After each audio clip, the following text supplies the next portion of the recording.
Imagine que sua vida é um videogame e você está em um poço muito profundo, com vários níveis. Toda vez que você peca, é como se pulasse para um nível mais baixo.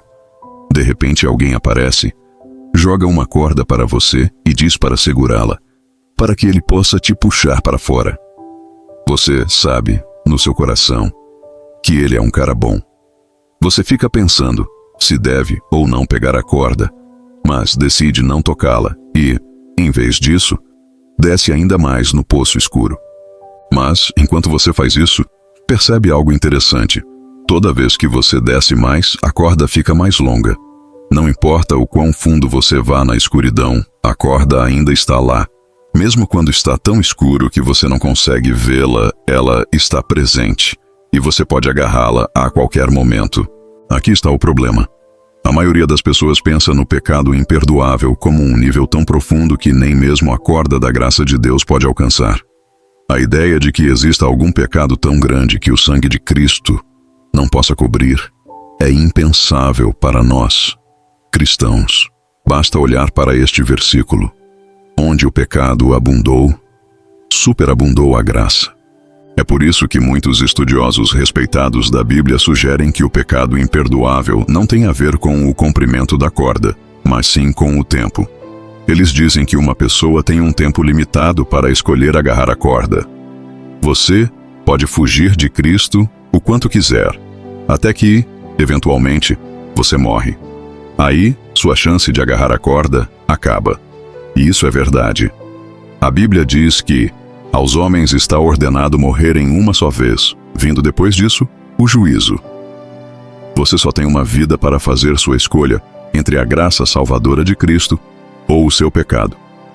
Mas, embora eu concorde plenamente com essa afirmação, pessoalmente não acredito que esse seja o pecado imperdoável.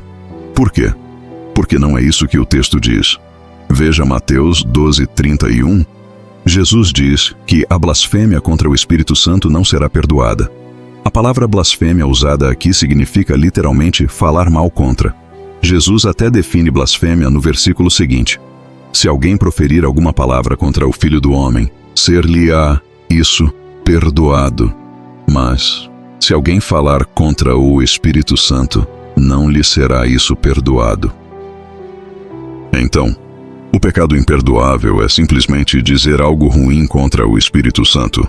Bem, se eu tivesse apenas esse versículo sem contexto, teria que concordar com essa interpretação. Mas vou te explicar exatamente como Jesus definiu o pecado imperdoável em um momento. Antes, acho interessante como muitas pessoas usam o pecado imperdoável como desculpa para não seguir a Cristo. Lembro-me de tentar compartilhar o Evangelho com alguém quando ele me interrompeu no meio da frase para dizer que havia blasfemado contra o Espírito Santo. Ele disse que era um caso perdido, que o inferno era inevitável para ele. Então, ele poderia muito bem aproveitar a vida. Mas a verdade é que a maioria das pessoas não cometeu o pecado imperdoável, de fato, como você verá em breve. É extremamente importante, ao ler as Escrituras, ver o que está escrito antes e depois da passagem em questão. Isso se chama contexto, e é uma das ferramentas mais importantes que temos para estudar a Bíblia. Então, vamos ver o que levou Jesus a dizer essas palavras chocantes sobre a blasfêmia contra o Espírito Santo. Um homem endemoninhado, que era cego e mudo, é levado até Jesus. Jesus expulsa o demônio e cura o homem completamente, de modo que ele passa a enxergar e falar.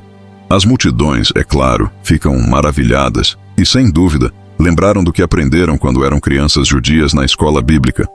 O Messias que virá abrirá os olhos dos cegos e fará todos os tipos de milagres. Então, eles fazem a pergunta óbvia sobre Jesus: será que este é o Messias? Mas também havia alguns líderes religiosos invejosos na multidão. Eles sabiam exatamente que tipo de milagres o Messias faria, e Jesus tinha realizado esses milagres diante dos seus olhos. Eles sabiam, sem sombra de dúvida, que Jesus era quem ele dizia ser, o Messias profetizado nas Escrituras. Mas isso não é o que eles dizem. Em vez disso, eles espalham mentiras. Tentam convencer as pessoas de que Jesus não é o Messias, dizendo que ele expulsa demônios, não pelo poder de Deus, mas pelo poder de Satanás. Jesus, então, explica por que isso não é logicamente possível. E é nesse momento que ele diz suas famosas e aterrorizantes palavras: todo pecado e blasfêmia serão perdoados aos homens, mas a blasfêmia contra o Espírito Santo não será perdoada. Com base no contexto, Jesus estava claramente se referindo ao pecado dos líderes religiosos. A Bíblia até diz que Jesus falou isso porque eles estavam dizendo que ele estava possesso por um espírito maligno. Então, fica claro que o pecado imperdoável é o que os líderes religiosos estavam fazendo. Eles receberam prova incontestável de quem Jesus era. Sabiam, sem dúvida, que aquilo era o poder de Deus. Mas não apenas rejeitaram Cristo, como também disseram a todos ao redor que era, na verdade, o poder de Satanás. Vamos dar um exemplo, lembrando que é só um exemplo, não é perfeito, mas é o melhor que posso fazer para explicar isso. Imagine que você desceu muito fundo nesse poço, tão fundo que mal consegue ver a luz no topo. Mas a corda que você teimosamente se recusou a agarrar ainda está lá. Você até dá desculpas para os outros no poço, dizendo que não tem certeza do que há no topo. Então, não quer pegar a corda para descobrir.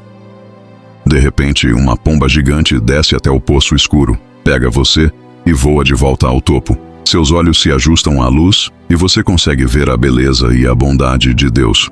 Finalmente, você vê o homem no topo por quem ele realmente é. Um Salvador amoroso, estendendo a mão para te ajudar a sair do poço. Mas, em vez de pegar a mão dele, você cospe no seu rosto, se solta da pomba e começa a descer novamente no poço escuro. E, enquanto desce, você diz a todos que o cara no topo é na verdade um homem maligno, tentando levar as pessoas para as chamas do inferno. Você faz e diz tudo isso sabendo que o oposto é verdade.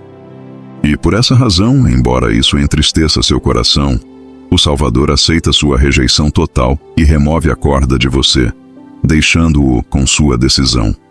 Veja, a blasfêmia contra o Espírito Santo não pode ser cometida por ignorância. Só alguém que recebeu plena revelação de quem Jesus é capaz de cometer esse pecado. É por isso que alguns estudiosos acreditam que os fariseus, nesta passagem, foram os únicos que já cometeram esse pecado.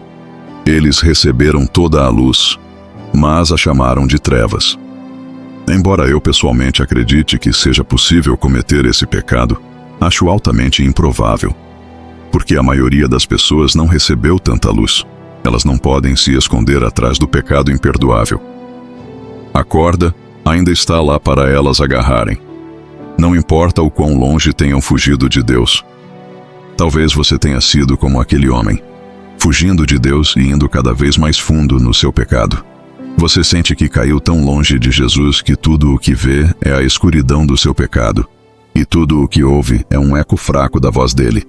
Mas você precisa saber uma coisa: a corda ainda está lá. O braço de Deus não está tão curto que não possa te salvar. Não importa o que você tenha feito no passado. Você não precisa se limpar antes de vir a Ele. Você precisa se agarrar à sua graça, porque Ele te ama e tem todo o poder para te salvar, se você apenas se voltar para Ele. E para vocês cristãos que ficam preocupados se cometeram o pecado imperdoável, sua incerteza prova que não cometeram. Porque, como eu disse antes, você não pode cometer esse pecado por ignorância. Você já foi salvo do poço escuro e os braços amorosos dele estão abertos para você. Então abrace-o.